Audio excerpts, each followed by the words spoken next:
Okay, current liabilities, account payables out 500,000, accrued expense, ivalile sathola ukuthi you 4,545.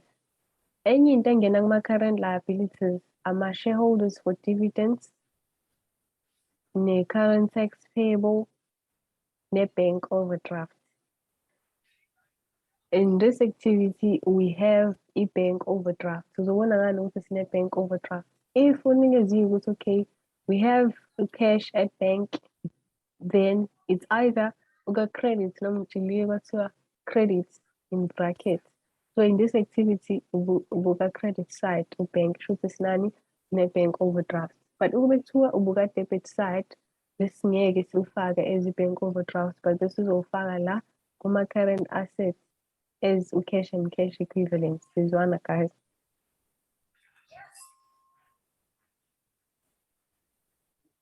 Malini ki-bank overdraft yethu?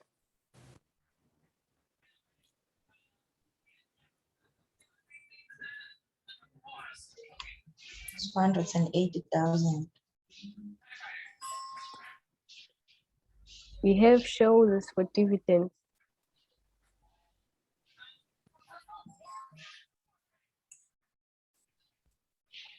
Shareholders for dividends, kusengama-dividends adeclarishwe sekuzophela unyaka noma on the last day of a financial period. The reason why siwafaka under current liabilities ukuthi sisuke sesibathembisile already ama-shareholders ukuthi sizomkhokhela ama-dividends angangamali ewukuthi. So that's why sifaka ngaphansi kwama-current liabilities. But if bekuthiwa ama-dividends ima ezodeclarishwa kulo nyaka omusha esekuwona, besingeke sibe no-shareholders for dividends ngoba thina sivale singawa-declarishanga. I hope guys you understand umehluko between the two. Malini ama-dividends that we declared?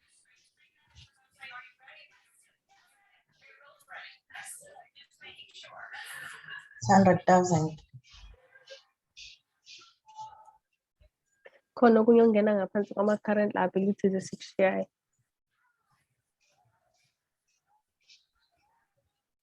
Remember ezinye izinto engenayo, i-current tax payable, income received in advance, konke lokho kungena kuma-current liabilities.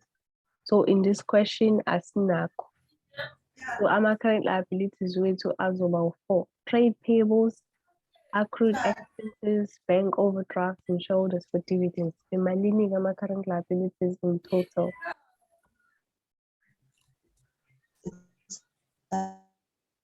It's an 84,545. Khona okay, 2, 68. 2, 684. No, it's 68.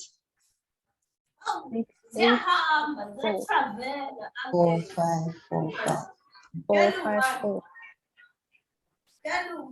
You're right. 684454. 684545. 684545. 45. Kaloku bizela yona 400 and 545.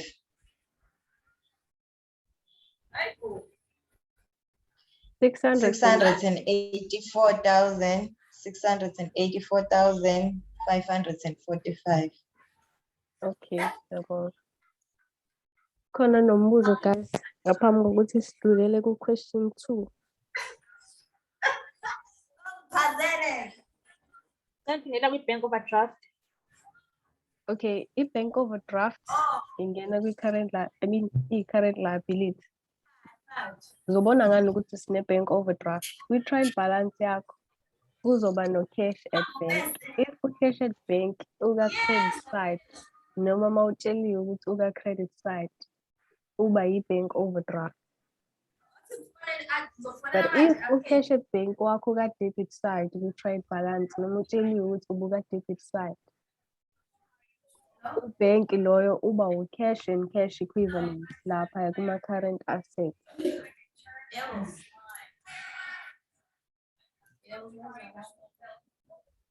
Ngizwakala. Yabong. Okay. Then now we're moving to question 2.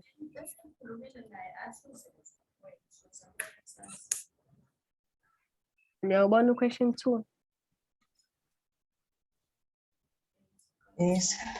Okay, question 2. Is it cost or revaluation model?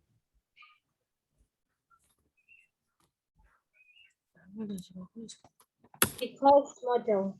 Why would the cost model? Because sinikwe i-recoverable amount.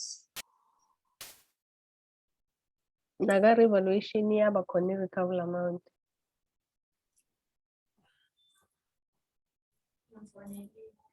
In this activity, question 2, ayikho into ekhuluma nge-fair value.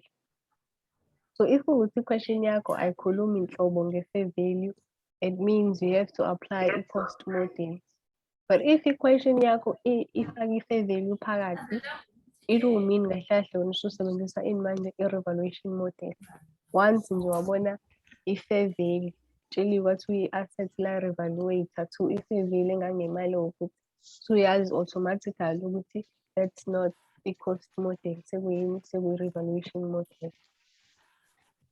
Okay, so the following information relates to ABC Limited for the year ended 31 August 2014. Uqale nini unyaka wethu?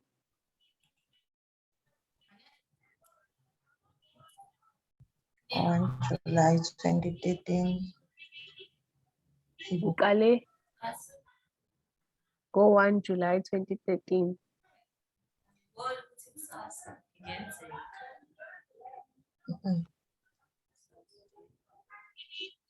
Yiphi inyanga elandelayo after August, September ngithi? September. Shuthi unyaka wethu uqale ngomhla ka-1 September 2013 waphela ngomhla ka-31 August 2014.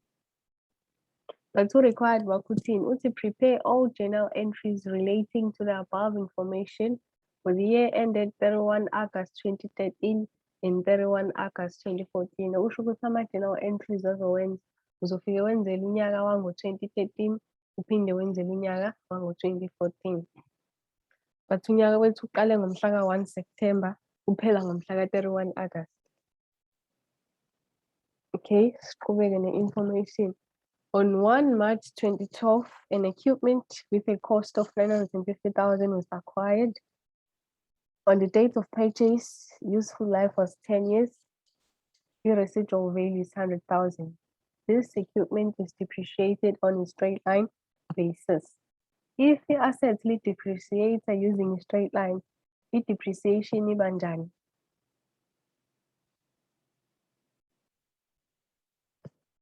What do you know in a straight line basis with regards to depreciation asset? Depreciation injani? Ishintsha makunjani? Ishintsha makwenzekeni? Kube impairment. Yes. So if assets let's depreciate using a straight line, we're saying it depreciation angeke izishintshe nor unless kuba ukuthi assets lethu liba nani liba ne-impairment loss. If say khona i-impairment loss, depreciating ishintsha kanjani? Does it decrease or increase?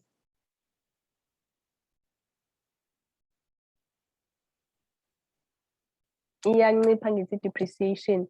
If beka-do 20,000, once the assets laba impaired, isizoba less than 20,000. Yenzeka makunjani impairment loss?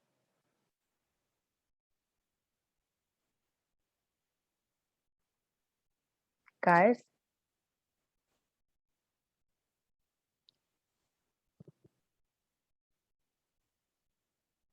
Ngikhuluma ngedwa yini?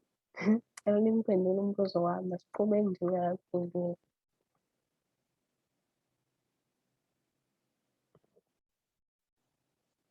Xolile.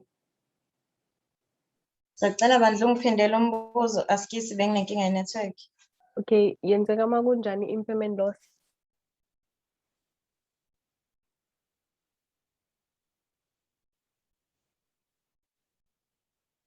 Angizwakali yini guys? Uyezwakala uyenzeka uma ukuthi i-recoverable amount inkulu kune-actual carrying amount.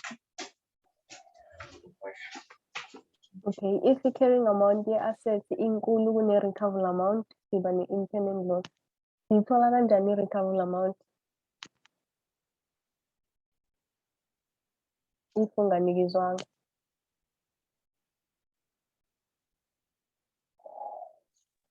Fair value less cost to sell.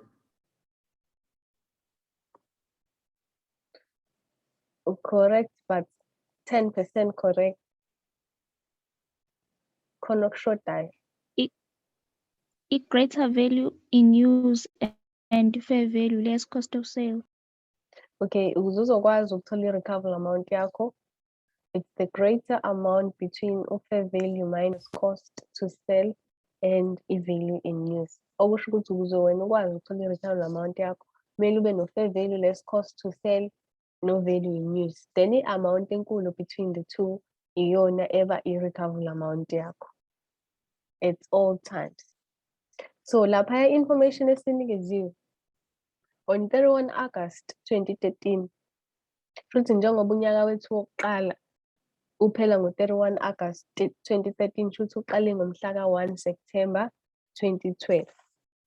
Futhi ngonyaka wethu wokuqala kuthema uphela, it was established that the economic performance of the equipment was less than expected, therefore the following information was obtained. The equipment can be sold for 868,750. Or in 868,750.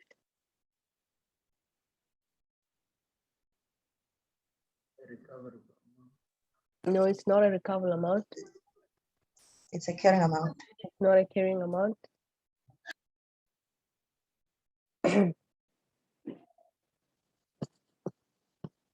U-868,750 uyi-fair value bafethu. Remember ukuthi i-fair value ngathi ucishe kube yinto efanayo. Angazi kahle kahle kuyafana nje uma usukubheka, but indlela bona abakusebenzisa ngayo ngathi izinto ezingafani. I-fair value i-price esingakhona ukudayisa ngale assets lethu emva kwesikhathi esithile sesilisebenzisile. So ilokhunjani le equipment yethu sayithenga ngo-2012 ngo-950,000, but ukuthe ngo-31 August 2013 sathola ukuthi ngoba sesilisebenzisile i-asset lethu singakhona ukudayisa ngo-868,750 ngo-31 August 2013, futhi singakhona ukudayisa ngobani ngo-868,750. U-868,750 uyini? Uyi-fair value. Brokers indicated that they would charge a fee of 20% of the selling price to conclude the transaction. Remember, sifuna ukuthola i-recoverable amount, and the recoverable amount is the greater amount between fair value less cost to sell and i-value in use. So angeke uhlezi unikeziwe fair value minus cost to sell. In this case, kumele siyibalele thina. I-equipment singakhona ukuyidayisa ngo-868,750. But ukuze sizokwazi ukuyidayisa, we have to incur u-20% of the selling price, oku-20% ka-868,750. Siyabona?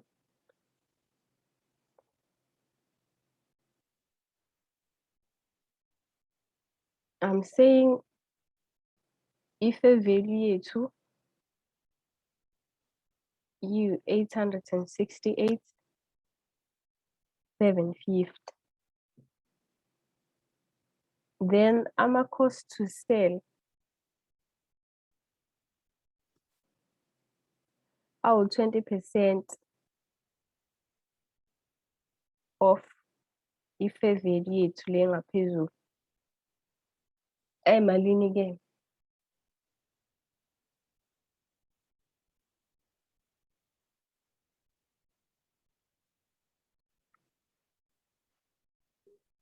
It's 173,750.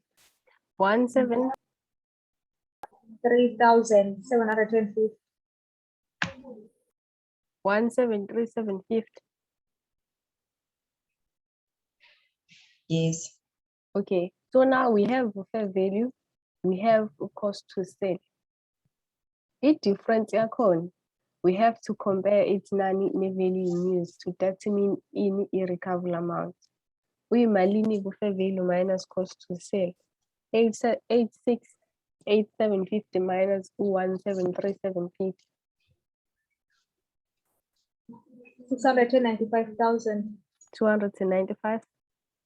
695,000. Okay. So if fair value less cost to sell you 695,000.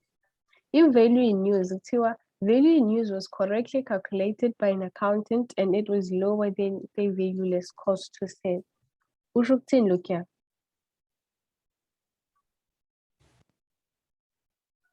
Basitshela ukuthi if i-value in use bese beyibalile and i-value in use bathe beyibala bafika out ukuthi it is less than u-695,000. Shuthi u-695,000 uzoba i-recoverable amount yethu. You understand?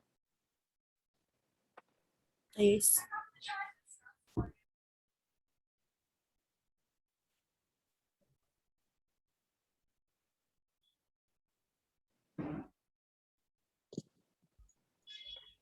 Then ngomhla 31 August 2014 sekungomunye unyaka loyo i-recoverable amount ibe ubani ibe 800,000. In this case sebekubalelile bathi ibe ubani ibe 800,000.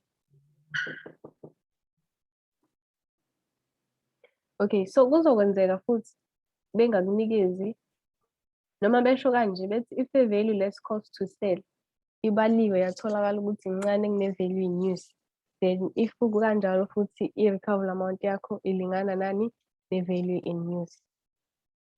Cela senze ama-solutions nor unless kukhona onombuzo noma ofuna ngimphindele something.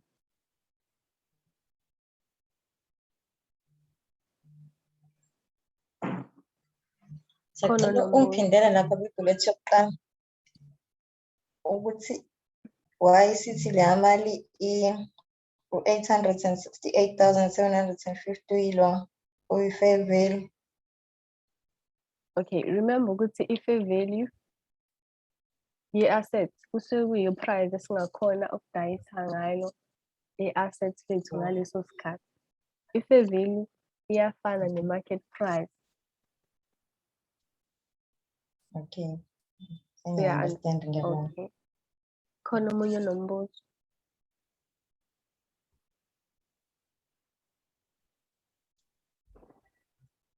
Okay, ngiyaqhubeka I guess.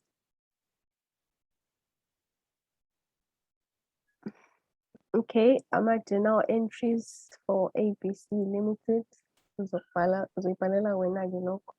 Then unyaka wokuqala uphela ngomhla ka-31 August inyanga yesithathu ngithi 2013. Ngo-2013 i-assets lethu besisalelwe useful life engakanani? Noma siqale ekuqaleni la esathenga khona i-assets.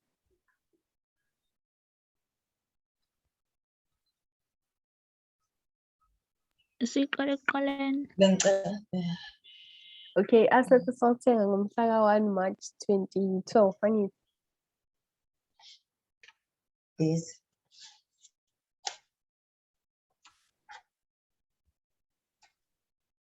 March 2012. Okay, sawuthenga during the year. Is it during the year or? Okay, unyaka wethu wango 2012, 2013, 2014. The problem with our questions akanje sometimes uphethe ngisho financial year. Okay, unyaka wango 2012 uqale nini? Ngomhla ka-1 September 2012 angithi? Waphela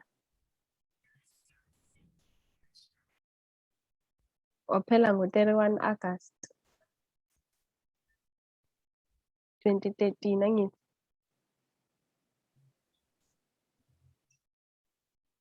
I-assets awuthenga ngomhla ka-1 March 2012.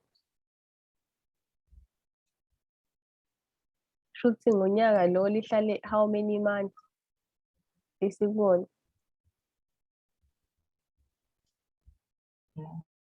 No. If usawuthenga ngomhla ka-1 March 2012, shuthi lali-available for use ngomhla ka-1 March 2012, angithi?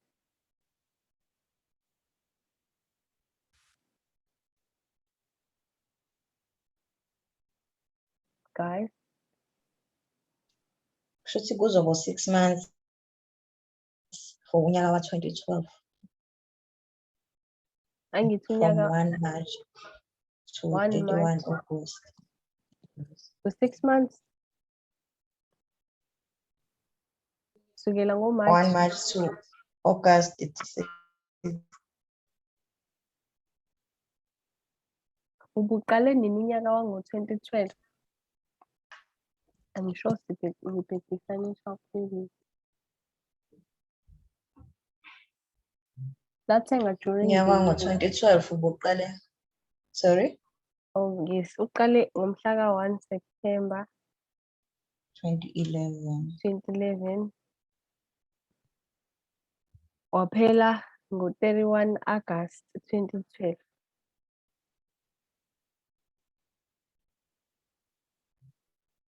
Siyabona guys. Yes. Cela ukubuza question 2 nayo uyawubhala as question 1 ngoba bekumna kum bekuvelelwa question 1 business. Okay, so we are saying leli assets leli lathengwa during the year. Why sithi luthenge during the year? It's because unyaka wethu uqala ngo-1 September uphele ngo-31 August. Shuthi lathengwa nini ngomhla ka-1 March 2012. Ngonyaka ka-2012 lihlale how many months noma sisebenzise for how many months? Sukela ngo-March kuya kubani kuya ku-August. How many months? 6.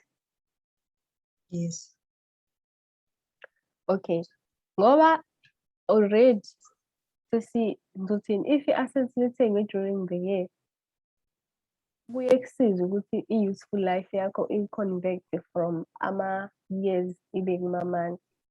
If i-assets lithengwe during the year. Yezwa guys.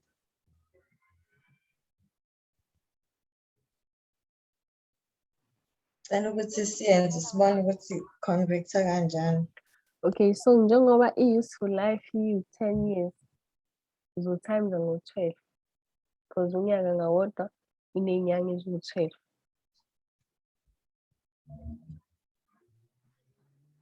So it's 10 times 12. Yes, 10 years times 12.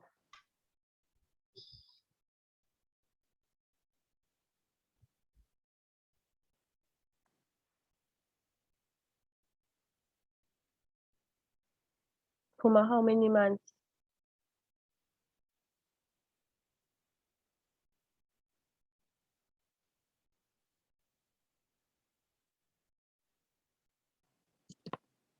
Ngiyawaphatha kodwa ama-calculator noma ngiyabuka nje screen kuphele kanjalo. 120 months. Okay, so it's also useful life after sesi-convert into months iba 120 months. Why ngithi si-converting? I-asset lethu was purchased during the year. So kuzoba nzima ukuthi u-calculate i-depreciation ungayishintshanga i-useful life from ama-years iye kuma-months. So we have to calculate i-depreciation yango-2012. Kuthiwa sisebenzisa i-straight line method. If sisebenzisa i-straight line method, sibala kanjani i-depreciation? Sithi cost price minus i-residual value. Our cost price is 950,000.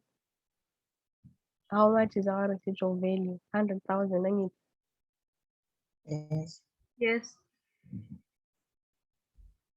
Cela ukubuza leya cost price, is it inclusive of VAT or exclusive? Okay. I think it's inclusive of VAT. If being a show, you assume. Kusho ukuthi kufanele siyikhiphe kuqala. Conversation. No, kwathiwa if usingayinikezwa assume ngazuthi i-exclusive. Sizoyisusa only if sitsheliwe ukuthi khona. Okay, stable. To calculate the depreciation, is cost price minus a residual value versus Kuberasin. It's 10. Beso divide ngo 10 and get useful life. Should say so in the mamas.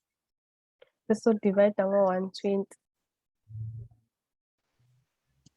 So total about 950 minus 100,000 divided by 120.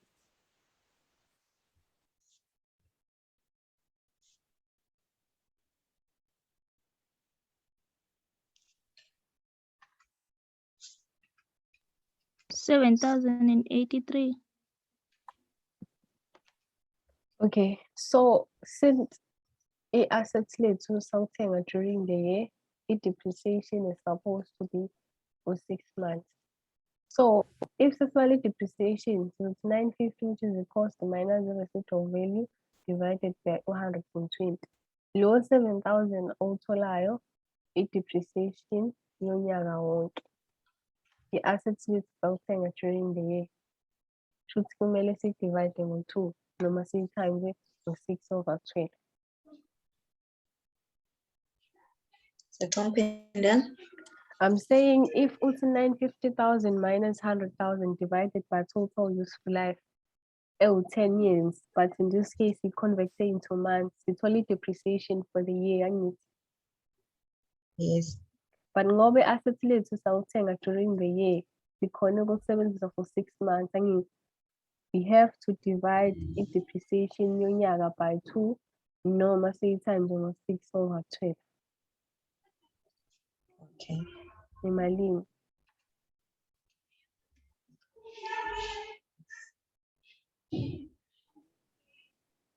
$3,542.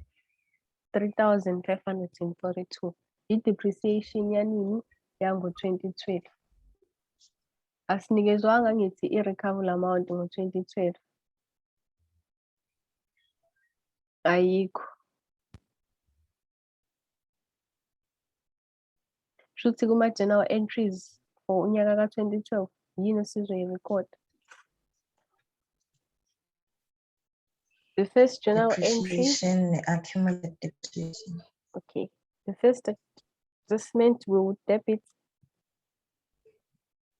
Sithengi assets angithi.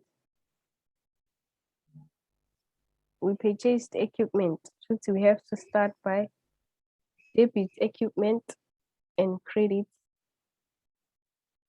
or bank. The acquisition of an asset. Yes. Ngaba kutheni i-screen sisitake question 1?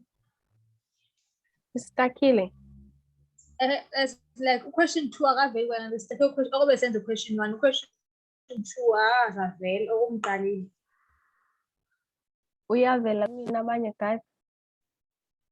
No. Awuveli question one. kuthina mfethu. Lalele wena. Ayiveli nje lento engiyenzayo. Hayi, question 2 akaveli wonke okumqalile. Oh guys, Mfethu thina mfethu asinayo i-PC thina mfethu. So sifunda ngefoni, i-question paper asiyiboni question 2. Silalele nje kuphela. Manini guys, i-screen senu kuvela njengamanje. Uvela nje Below question current 1. assets. Question 1. How guys nithuke.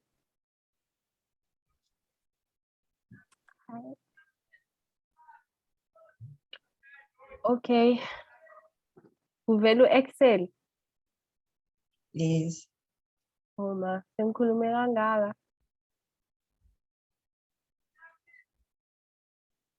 Okay, nakho la isikhona. Seniyabona?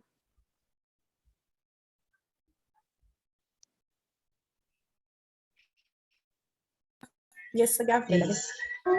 Cela next time ningathuli bafethu ningitshele because mina ngiboni. Ngithi ngisabona ngiyaxolisa.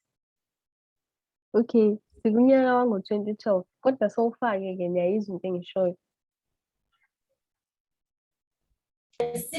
Ngiyasizakuzwa. Sicela ungiphindela kancane mfethu Jade. Ekuqaleni. Ngoba ungalokhu highlight yasho nje. Okay, so question 2 wethu nawo la. Nikezwe information relating ABC Limited. Batshela kwathiwa on 1 March 2012 sathenga equipment ngo-950,000. On the date of purchase, useful life year 10 years, residual value 100,000. To calculate the depreciation, you should use a straight line method. Then ngomhla ka-31 August 2013, unyaka uphela ngo-31 August.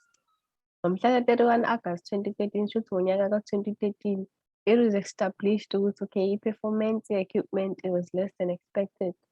Batshela kwathiwa i-equipment ngomhla ka-31 August 2013 singakhona ukuyidayisa ngo-868,750. I'm saying le amount sibiza nge-fair value ngoba i-price esingakhona ukudayisa ngale assets lethu ngo-2013 after sesisebenzise for 1 year. Then brokers indicated that they will charge a fee of 20% of the selling price to conclude the transaction. Remember, uzokwazi ukuthola i-recoverable amount is the greater amount between fair value less cost to sell, no value in use. So, utshele kwathiwa i-fair value 868,750. Ama-cost esingawa-incur ukudayisa le equipment, which is cost to sell, 20% ka-868,750. Na i-fair value 868,750. Cost to sell 20% ka-868,000. Sathola ukuthi ubani u-173,750. Then fair value less cost to sell usikhiphele u-695,000. Sifuna i-recoverable amount sesinayo fair value less cost to sell u-695. Kuthiweni nge-value in use. Value in use was correctly calculated by an accountant and it was lower than fair value less cost to sell. In this activity, bayibalile value in use. Mabeyibala bathola ukuthi i-amount encane vele ukuno-695,000 or fair value less cost to sell. Therefore, i-recoverable amount yethu izobe 695,000. You understand? Koskon. Okay, ngiyezwa mfethu naqhubeka. Then i-recoverable amount yango-2013 le 695. Then ngo-2014 i-recoverable amount ibe u-800,000. Then required to prepare all journal entries relating to information. Okay, ngisizoqala ekuqaleni la esathenga khona i-assets. I-assets sawuthenga ngo-2012, sawuthenga ngomhla ka-1 March 2012, yakhumbula. So unyaka wethu since besitshelile ukuthi uphela ngo-31 August 2012, futhi ngonyaka ka-2012, unyaka ophela ngo-2012 wawuqala nini? Wawuqale ngomhla ka-1 September 2011, waphela ngo-31 August 2012. Then angithena mina if i-assets besewuthenge during the year, njengoba sawuthenga ngo-March, uMarch between nangipla yabo, i-useful life yakho ukuze uzokwazi ukudetermine the correct depreciation, we have to convert it ibe kuma-months. Siyi-convert-e kanjani? 10 years times 12. Sathola ukuthi kahle kahle i-useful life nayi kuma-months iyi-120. Then we have to determine i-depreciation yangonyaka wokuqala. Uzoyibala kanjani? Cost price 950 minus i-residual value 100,000 divide by i-total useful life obani 120. Angithenza njalo masifaka if bekuthiwa iyi-10 years bese uthi 950 minus 100 divided by 10. Siyavumelana. That's why si-divide ngo-120. Okay. Khona ufuna Yeah, if sithi 850,000 divided by 120 months, usho ukuthi le mali esizoyithola i-depreciation for each and every month of the 10 years the asset will be available for. no i-depreciation yonyaka nonyaka nonyaka eminyakeni ewu-10 i-assets esizosebenzisa ngayo. Le depreciation oyitholayo la masithi 950 minus 100 divided by 120 i-depreciation yonyaka. Angithi bekuthiwa beku-10 years bese uyibala kanjani depreciation yokuqala? Bese uthi 950 minus 100 divided by 10, angithi? Yebo. Yes, so even ngisho kuthiwa kuma-months you do the same thing. 950 minus 100 divided by 120. Then ngoba sawuthenga ngoMarch, i-asset lihlale 6 months enyakeni ka-2012, yingakho sithanjwa ngo-6/12. Usesizothola i-depreciation ya-6 months iwu-3,542. Kodwa ama-answer awafani. Awafani kanjani? I-wrong lela. Mawusithi 850 divided by 10 years kuphuma 85,000. Yeah. Mawuthi 850 divided by 120 uzophuma enye vele. Because ikuma-months leyo ikuma-years. Akukwazi ukufana because u-120 mkhulu, u-10 mncane. Engizama ukusho ukuthi la 85,000 uzoba i-depreciation for the whole year. If sisebenzisa u-10 as useful life. Alright. Okay, so i-depreciation yethu le depreciation yangonyaka wokuqala, i-depreciation ya-6 months. So kuma-journal entries awukwazi ukuqhamuka if kuthiwa iqala ngo-2012 wenza ama-journal entries kusukela ngo-31 August 2012. Awukwazi ukuqhamuka ne-depreciation. You have to start by indicating ukuthi before sibe ne-depreciation ya-3,000 isikade sithenge i-equipment. Equipment sithenge ngo-950.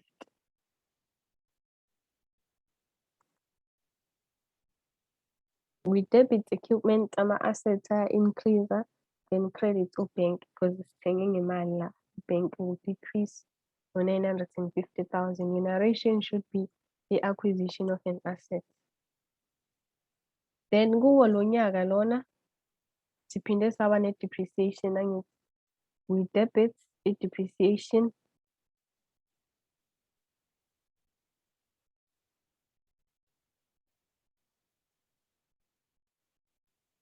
and credit the accumulated depreciation. Depreciation ya 3,542. Sizonqamuka futhi. I-narration yakho yalana it's depreciation for the year.